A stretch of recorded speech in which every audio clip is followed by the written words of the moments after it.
தமிழ் தமிழ் பேசக்கூடியவர்களுக்காக சொல்றேன். 1998 கோயம்புத்தூர்ல குண்டு வெடிச்சுல செத்தவங்க 58 பேர் தமிழ் தானே? ஏன் அதுக்காக இந்த சீமான் குரல் கொடுக்க முடியல?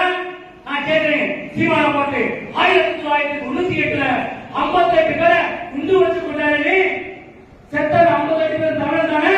ஆனா ஏன் இந்த சீமான் குரல் கொடுக்கல? ஏனென்று சொன்னால் இஸ்லாமியுடைய ஓட்டுக்காகத்தான் தவிர அவன் நாட்டுக்காரன் கிடையாது. சீமான் தெரிஞ்சுங்க. தமிழ் தமிழ் என்று சொல்லிக்கொண்டு தமிழக மக்களை முட்டாள்தனமாக ஆக்கி தமிழர்கள் உலகமுல்லா சிவனை பற்றி நம்ம வழிபட்டுக் கொண்டிருக்கிறோம். சிவன் தான் தமிழுடைய மூத்த குடி. சிவனிலேயே எவரும் இல்லை இந்த நாட்டில். உலகத்திலே கன்னியாகுமரியிலிருந்து காஷ்மீர் வர உலகம் முழுவதும் எந்த இடத்துல மன்னர் தோன்றால் உள்ளது கிடைக்கிற சிவலிங்கம் தான் கிடைக்குது. வேற எதுவுமே கிடைக்கலையே.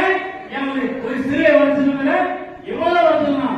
அதனால நாம் தமிழுக்காகவும் தமிழ் உரிமைக்காகவும் போராடணும் சொன்னா இந்துக்களாக